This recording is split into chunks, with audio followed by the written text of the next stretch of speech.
You Were Never Really Here is a psychological revenge thriller about a traumatized hitman named Joe, who is unafraid of violence and who tracks down and rescues young girls who are trafficked for sex work using brutal methods against their captors. Meanwhile, he cares for his elderly mother in his childhood home in New York City. Joe constantly has flashbacks to the abuse he and his mother faced from his violent father, and to his brutal past in the military and the FBI. These experiences have left him deeply scarred both emotionally and mentally, and he is troubled by suicidal thoughts. When a job to find and rescue the daughter of a senatorial candidate spins out of control, Joe's nightmares overtake him as a conspiracy is uncovered, leading to what may ultimately be either his demise or his salvation. Now, this movie has been compared to and also criticized a little bit for being similar to Taxi Driver, and to a certain point I can kind of understand why. I mean, if I was to tell you a bare bones version of the plot, then basically you can say that the same thing happens in both movies. You know, a veteran, a PTSD sufferer, has to rescue a young girl from sex trafficking,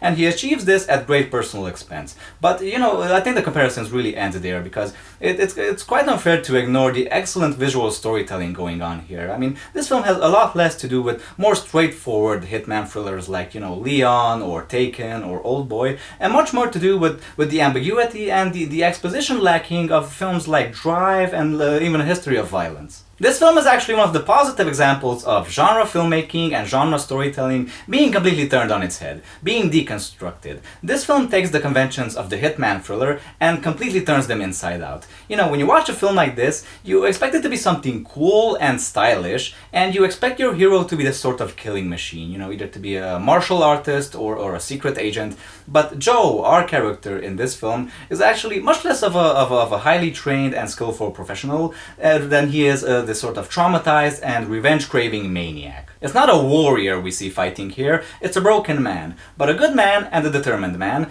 who seems to be preoccupied with his past, his present, and also his future. He seems to be simultaneously be tortured by his troubled past, you know, having an abusive father and seeing horrible shit in the military and working with the police. He also seems to be really trying to fix his present life, you know, taking care of his sick mother and saving young girls, innocent girls. And also he seems to be preoccupied with his future as well, but in a very fucked up way, because he seems to be constantly experimenting with ways to commit suicide. Among other things, we see him put a bag over his head when he is alone that kind of prevents him from breathing, and we see him do this multiple times in the film during multiple periods. We see him do this when he is a child, and we also see him do this in the present. And, you know, your initial reaction, your initial thought would be to consider it to be something suicidal, you know, but it's not necessarily made perfectly clear. You know, it might be something else. It might be actually something that's an attempt to sort of, for him to find this space in order to kind of silence out the voices he is constantly hearing in his head. You know, paradoxically, it might just be something that's incredibly self-harming, but it actually works as a kind of therapy, you know, to just remove the traumas and remove the anguish and remove the memories, even if just for a little bit. The film actually starts with this. We hear his voice counting down seconds, and then we see his face being covered with the bag. And this will actually repeat later on as well in a very interesting way, because when he first finds the girl in a brothel in a room, we actually hear her voice counting down seconds as well. And for a very brief period, she doesn't really react to him or to whatever is going on around her at all. And it really shows that this is this sort of strange mechanism for these two characters, through which they kind of remove themselves from the world. Now, that's something incredibly complex for a bunch of characters who barely even say anything in this film. Most of the characters barely say anything in the film. The film almost completely lacks any sign of exposition, and its story is told mainly through visual storytelling, like I said. It could even be a silent film if I really think about it. And remember what I said earlier about subverting expectations? Well, you know, when you think of a hitman, you think of someone who is sort of this remorseless badass who does something very cool. You know, he kills people very skillfully.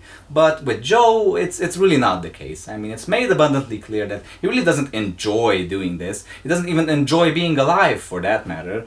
And his physical appearance reflects this as well. You know, no, he is middle-aged, he is scarred, you know, his body is full of scars. He is very unkempt, and he even uses a hammer as his weapon of choice instead of guns. Now, you would expect a hitman, you know, someone who is capable of killing other people, to be one of two things. Either someone who is dead on the inside because he was born a psychopath, or someone who is empty on the inside because he was traumatized and he had to suppress his emotions and his empathy. Now, Joe really seems to be more the latter rather than the former. I think his apathy really only lies on the surface. I think deep down he is suffering immensely because he has just seen too much shit. He has seen way too much brutality and depravity and death, and way too little compassion affection and love. He most probably never had the chance to love or to be loved by anyone else besides his mother, and he really seems to be the type of person who doesn't really know how to deal with his anger and his frustration and his hatred. There's no real clear indication that he has to do this job. There's nothing really threatening him from the outside, at least not anymore. All his demons are on the inside now, and those demons have taught him some very valuable lessons. There is a scene in this film when Joe comes home and he has to tiptoe around his own house because it is being invaded by two guys who want to kill him and his mother.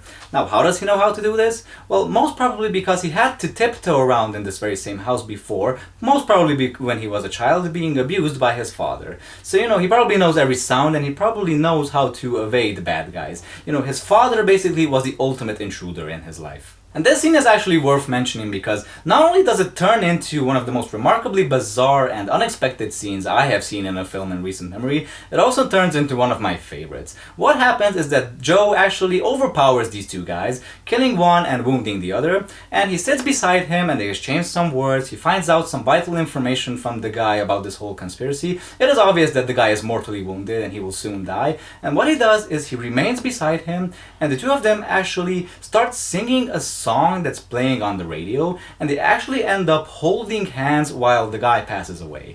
It sounds really ridiculous while I'm saying it, but it's such an immensely powerful and intimate scene between these two guys who are basically killers, and they are completely conscious about the fact that they have absolutely nothing to blame one another for, because unfortunately this is their life. It's business as usual.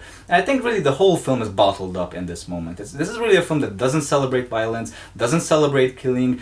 There's something so incredibly sacrilegious and so righteous about that moment that it's incredible. This is an excellent film that's much more of a psychological character study rather than as an action film. I mean, the violence is really treated very bizarrely in this film. It's either filmed very awkwardly or edited very awkwardly, or it's just not shown to us at all. It all happens off screen. This is an excellent film. I highly recommend it. I've seen it 3 times already, so you know I like it.